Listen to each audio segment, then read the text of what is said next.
នឹងឃ្លាតពិបាកដូចគ្នាសូមស្រឡាញ់ហើយសូមកុំស្អប់និងសូមគិតថាយើងពិតជាមានសំណាងណាស់ខ្លាំងណាស់ដែលបានស្គាល់មនុស្សម្នាក់នេះ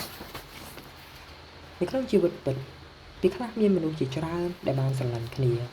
ប៉ុន្តែពួកគេមិនអាចសូម្បីតែជួបមុខគ្នាញឹកញាប់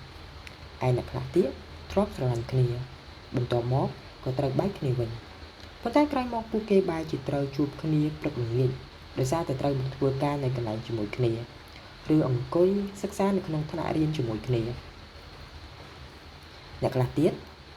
មិនទាំងធ្លាប់បានស្រឡាញ់គ្នាពីមុនសោះក៏ត្រូវមកជួបគ្នាឬរស់នៅជាមួយគ្នាដោយសារតែគ្រួសារបង្ខំឲ្យរៀបការជីវិតពិតជាមានបញ្ហាច្រើនមែនទែនជាពិសេសគឺបញ្ហាបេះដូងរបស់យុវវ័យនេះតែម្ដងវាគ្មានរឿងសំបំណងច្រើនទេសម្រាប់ជីវិតយើងពីព្រោះរឿងសំបំណងទាំងអស់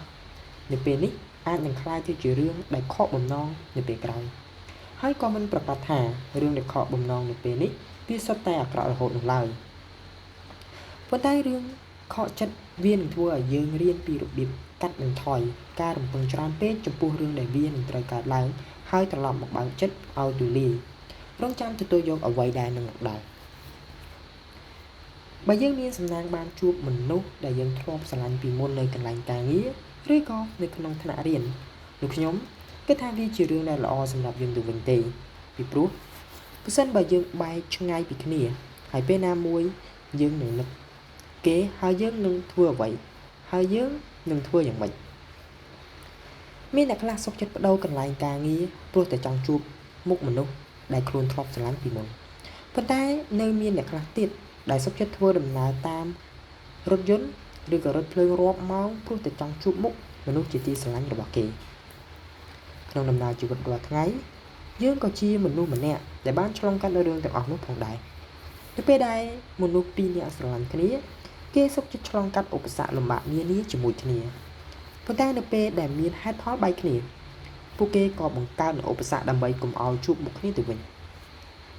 បើសិនបើយើងនៅមានសេចក្តីស្រឡាញ់ខ្លះៗចំពោះគេនៅឡើយនោះការដែលអាចបាននៅជិតគ្នាវាជារឿងមួយដែលល្អណាស់ពីព្រោះយើងនៅតែអាចមានឱកាសបានមើលមុខ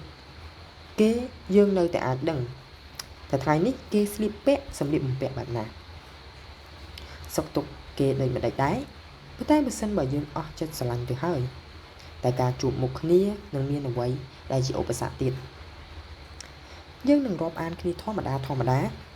ជាមិត្តរួមការងារឬក៏ជាមិត្តរួមថ្នាក់ធម្មតាបែបនេះវាគឺល្អណាស់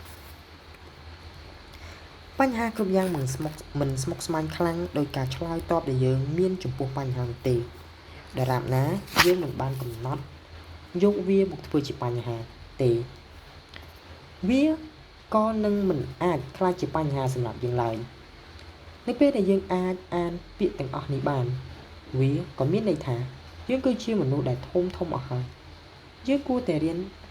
អាចរៀនអំពីការគ្រប់គ្រងចិត្តរបស់យើងឲ្យបានល្អប្រសើរជាងមុនដោយខ្លួនឯងជួបមុខគ្នាមិនមែនជាបញ្ហាទេ